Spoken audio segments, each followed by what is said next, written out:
Hi hello everyone, welcome back to Valli Rams kitchen. మన kitchen లో అన్ని వంటలు కూడా చాలా సింపుల్ గాను స్మార్ట్ గాను చేసేస్తున్నాం కదా.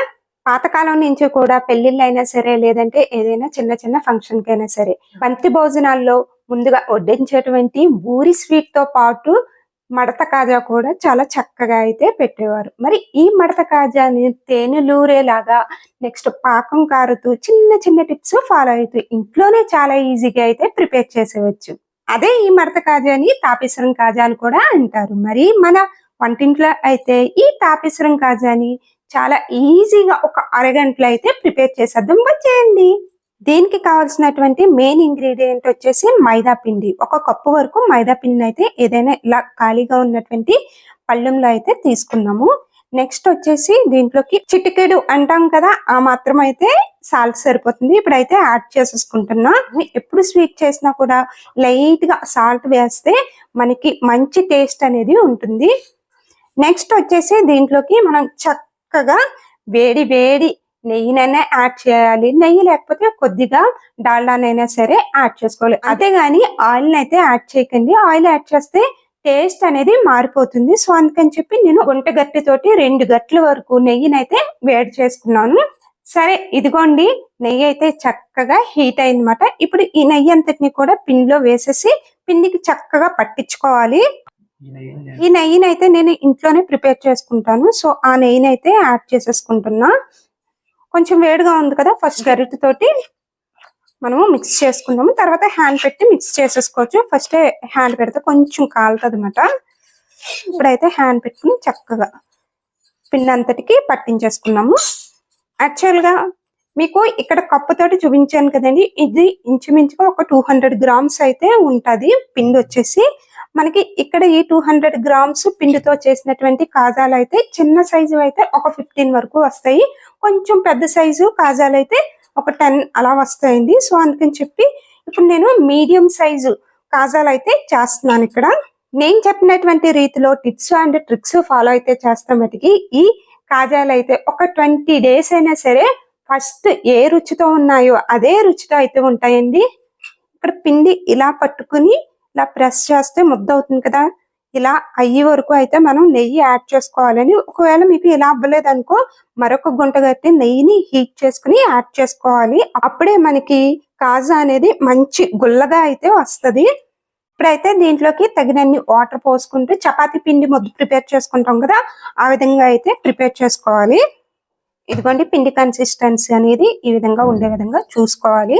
ఇప్పుడు దీన్ని పక్కన పెట్టేసుకున్నాము. ఏదైనా ప్లేట్ వేసి మాయిశ్చరైజ్ బయటకు పోకుండా పక్కన పెట్టుకున్నాము. ఇప్పుడు మడత కాజాల కోసం అయితే పంచదార పాకం అనేది ప్రిపేర్ చేస్తున్నాం. సేమ్ గులాబ్ జామ్ పాకం ఎలా చేసుకుంటామో దానికి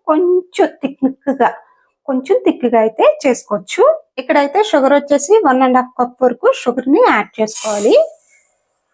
పిండి వచ్చేసి 200 గ్రామ్స్ తీసుకున్నాం కదండి, అందుకని చెప్పి 300 గ్రామ్స్ వరకు షుగర్ ని తీసుకుంటే మనకి పాకం అనేది కరెక్ట్ గా సరిపోద్ది. ఇప్పుడు వాటర్ ని 1 కప్పు వరకు యాడ్ చేసుకుంటున్నాం. ఇక్కడైతే పాకం రెడీ అయిపోయింది. మీకు ఇక్కడ చూపిస్తున్నాను చూడండి, వచ్చింది కదండి ఇలాగా తీగ పాకం కింద. ఈ స్టేజ్ లో మనం స్టవ్ ఆఫ్ చేసుకోవచ్చు.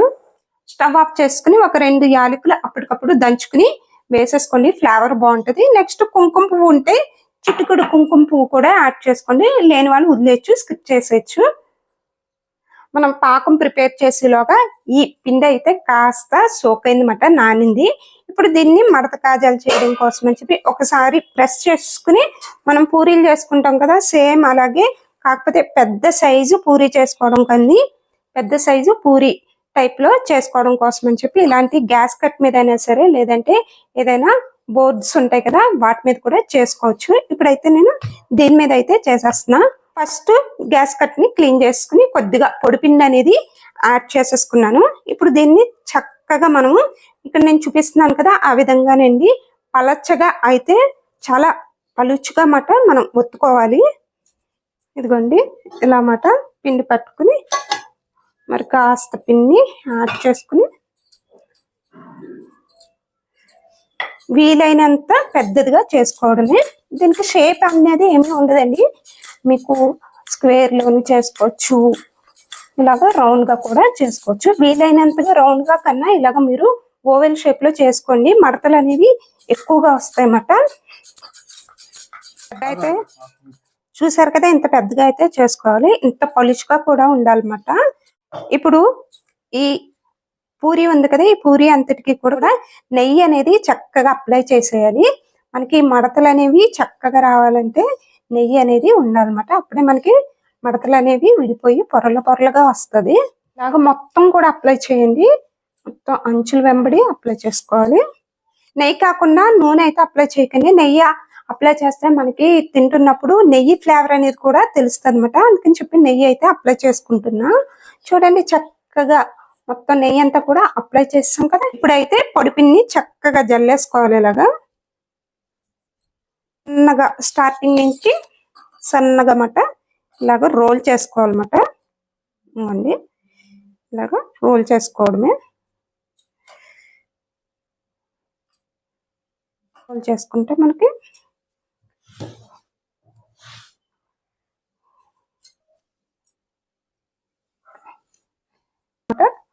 రోల్ చేసుకోండి.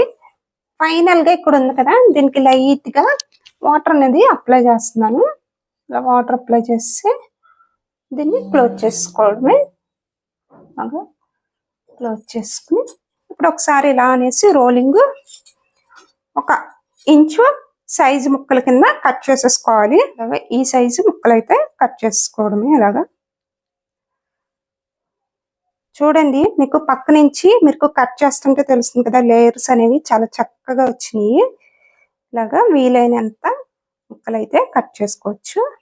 పిల్లలు ఇంచక్కడగా పాడు చేయకుండా తింటారని చెప్పి ఈ సైజులో తీసుకుంటున్నాం. మనకి స్నాక్స్ బాక్సుల్లో కూడా పిల్లలకి చక్కగా ఇచ్చుకోవచ్చు అన్నమాట. బిస్కెట్స్ బదులు ఇది చక్కగా నెయ్యి వేసి మనం ఇంట్లోనే చేసుకుంటాం కదా. ఇలాంటి స్వీట్స్ కూడా మంచిగా పిల్లలకి హెల్దీనే. ఇప్పుడు వీటన్నిటిని కూడా పక్కన పెట్టేసుకుని ఒక ప్రాసెస్ ఉంది ఇక్కడ, మీరు ఈ ప్రాసెస్ అయితే చేసుకోండి. వీటిని ఏం చేయాలంటే ఫింగర్ పెట్టి ఇలా ఒకసారి అనుకోవాలి. అనుకుని మనము కొద్దిగా పొడిపిండి జల్లుకుని కాస్త ఇలా ఒత్తుకోవాలన్నమాట. ఇలా ఒత్తుకుంటే మనకి కాజా అనేది బాగా వస్తుంది. అదేవిధంగా రిమైనింగ్ అన్ని కూడా చేసుకుంటున్నాను. చూడండి, ఇక్కడ ఎంత చక్కగా వచ్చినాయో పొరలుగా. మనం ఫ్రై చేసేటప్పటికి ఇవి ఇంకా విచ్చుకుంటాయి అన్నమాట. పంచదార పాకం అనేది పక్కన పెట్టుకున్నాను. నెక్స్ట్ వచ్చేసి ఈ కాజాన్ని ఇలా మనం లో ఫ్లేమ్ లో పెట్టుకుని వేసేసుకుని వదిలేస్తే వాటంతట అవే మనకి తేలుతుమట పైకి వచ్చేస్తాయి. ఇక్కడ ఆయిల్ వచ్చేసి సన్ఫ్లవర్ ఆయిల్ అయితే యూజ్ చేశాను. ఫ్లేమ్ అనేది హై ఫ్లేమ్ లో పెట్టుకోవద్దండి, ఎందుకంటే ఫ్లేమ్ హై ఫ్లేమ్ లో ఉంటే తొందరగా కలర్ అనేది వచ్చేస్తుంది తప్ప లోపల అనేది కుక్ అవ్వదన్నమాట. సో అందుకని చెప్పి ఇలా లో టు మీడియం ఫ్లేమ్ అడ్జస్ట్ చేసుకుంటూ మనం వీటిని ఫ్రై చేసుకోవాలి. చూడండి ఎలా తేలుతున్నాయో. చూడండి, ఇందాకడ మీద మనకి ఇవి డబుల్ అయితే అయినాయి. ఎంత చక్కగా వచ్చినాయో మడత కాజాలు అనేవి పొరలుగా వచ్చినాయి కదా. మనం వీటిని గోల్డెన్ కలర్ వచ్చింది కదా, ముందుగా రెడీ చేసినటువంటి పంచదార పాకంలో అయితే యాడ్ చేసేసుకోవాలి. ఒకవేళ మీకు ఏమన్నా పంచదార పాకం అనేది చల్లారిపోతే కొంచెం వేడి చేసుకున్న తర్వాత మనం ఈ కాజాలు అనేవి యాడ్ చేసుకుంటే మనకి రసం అనేది మంచిగా అబ్జర్వ్ చేస్తాయన్నమాట. అదే విధంగా రిమైనింగ్ కాజాలన్నిటిని కూడా ఫ్రై చేసుకుని పాకంలో అయితే యాడ్ చేసుకున్నాం. ఫైనల్ గా పాకం కారేటువంటి మడత కాజాలు, అదేనండి తాపేశ్వరం కాజాలు అయితే రెడీ అయిపోయినాయి. ఇక టేస్ట్ చూడటమే ఆలస్యము. ఇప్పుడు శాంపుల్ గా ఒక పీస్ అయితే బ్రేక్ చేసి చూపిస్తున్నాను.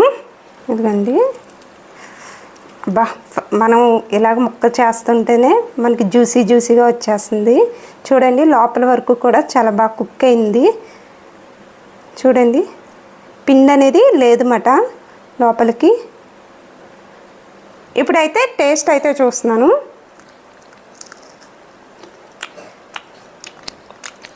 పైన క్రిస్పీగా, లోపల జ్యూసీగా చాలా టేస్టీగా ఉన్నాయి. మరి ఈ ఆలస్యం ఎందుకండి, నేను చేసినటువంటి ఈ మడత కాజా రెసిపీ నచ్చినట్లయితే ముందుగా వీడియోని అయితే లైక్ చేయండి. అదేవిధంగా మీ ఫ్రెండ్స్కి అండ్ రిలేటివ్స్కి కూడా వీడియోని షేర్ చేసేయండి. ఇప్పటి వరకు మన ఛానల్ని ఎవరైనా సబ్స్క్రైబ్ చేయకపోతే సబ్స్క్రైబ్ చేసేయండి. Thanks for watching.